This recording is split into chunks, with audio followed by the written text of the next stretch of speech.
Nnamdi KANU reacts as Nigerian army begs Boko Haram and ISWAP for reconciliation.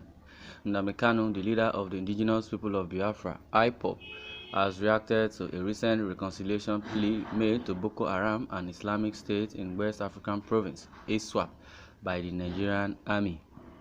The army had called on the terrorists to put down their weapons and embrace peace, saying an end to the war is in sight. The call for reconciliation was made by the General Officer commanding GOC 7th Division, Nigerian Army Brigadier General Abdul Wahad Eyitayo, at a party organized for journalists by the army in Maiduguri, the Borno State capital, on Sunday. Eyitayo said that no one, including the military, was happy with the bloodshed, calling on the remnants of the terrorist organization to take advantage of the amnesty and repent without further delay. Eyitayo said, "We are not here for bloodletting. No one is happy that people are dying. Some of them, the insurgents, listen to the media, so it is good for us to appeal to them through the media to avoid violence. Come forward to ask for forgiveness and reconciliation." Nnamdi KANU lamented that the terrorists would be rehabilitated and recruited into the army and posted to the south. KANU tweeted, "Nigerian army begs Boko Haram, ISWAP terrorists for reconciliation.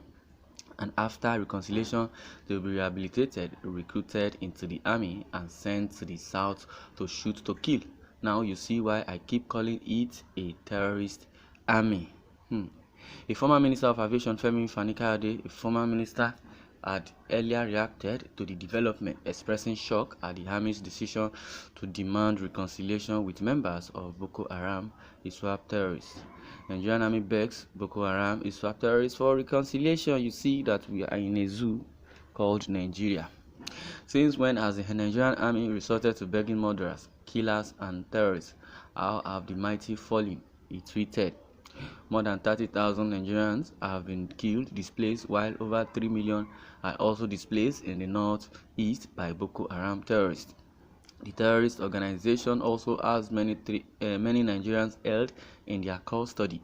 On April 14, 2014, a total of 276 schoolgirls were kidnapped from their school in Chibok, with 164 reunited to their families, and 112 are still in captivity, and many of them reportedly married off by the terrorists. Also, on February 19, 2018, 110 schoolgirls of 11 to 19 years old were also kidnapped from Government Girls Science Secondary School in Dapchi, Bulabutin, Yunusari local government area of Yobe State. 5 of these girls died on the same day, and all others were released on March 2018 except Leah Shaibu, a Christian girl who refused to renounce her faith. Meanwhile, President Muhammadu Buhari has, on more than one occasion, vowed to deal with the Nnamdi KANU-led indigenous people of Biafra. In his last interview with Arise Television, the president vowed to send more army and police personnel to the southeast to deal with members of the group, which is indigenous people of Biafra. But Buhari has not laid any threat to the Boko Haram. His only word has been anybody holding or carrying AK-47 should be shot at sight. He is not specific. Who are those that are carrying AK-47? If not for the herdsmen, Boko Haram, and the bandits that are displaying their AK-47 all over without licensing, and they are not security agents. Neither are they, safeguarding the peace of the land. Instead, they are committing more havoc to the nation and destabilizing the administration of the President Muhammadu Buhari. Well, I believe President Muhammadu Buhari is also aware, and he has failed to address the issue. Not coming on live TV to come and talk about it. Action.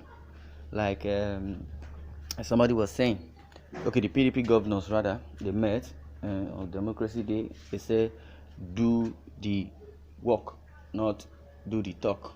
When you talk, you don't work. And according to Oni of Ife, also said he has blamed it on this particular administration, from the number one man in Nigeria, which is Buhari, to Oshibajo, to our Senate President, and the Speaker of the House of Representatives all together, that they don't know what they are doing. They only talk. It is time to work. They need to work and execute whatever they say positively. Where you say you send soldiers to go and shoot at sight, who are they shooting at sight? And some days back, they sent some soldiers to go and attack some hoodlums or bandits. They went there, they came back, they said they didn't see anybody. Why would you say you didn't carry out your investigation before going at the first place? Why would you just go and come back and say you did not see? That is why you have been paid for your job.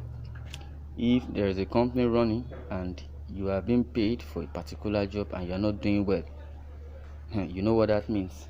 You will be queried, and if after all your query is long run, that same person might be sacked.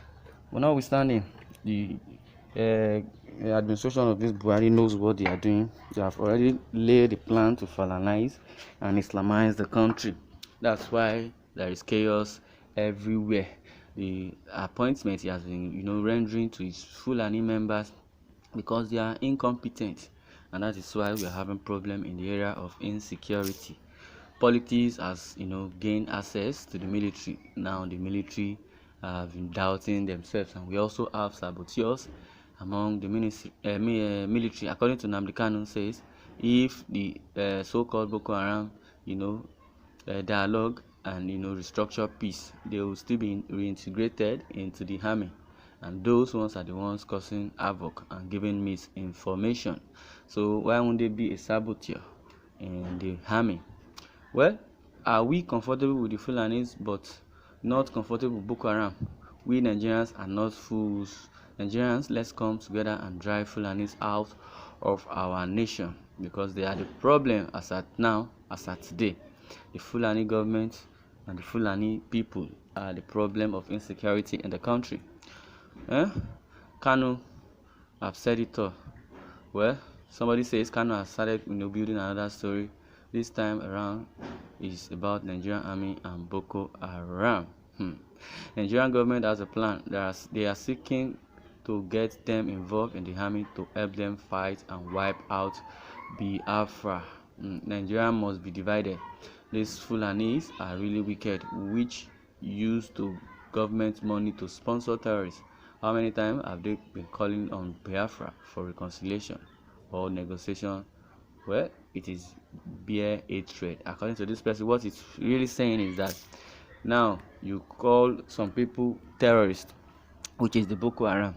They are the ones perpetrating evil, killing people. They have displaced over 3 million people, killed many thousands of people in the northern part of the country, and you've never deemed it fit to call them terrorists. Instead, you want to negotiate peace with them, or want them to reconcile, or you want to reconcile with them, or whichever English you want to use, and still reintegrate them into the army to do what?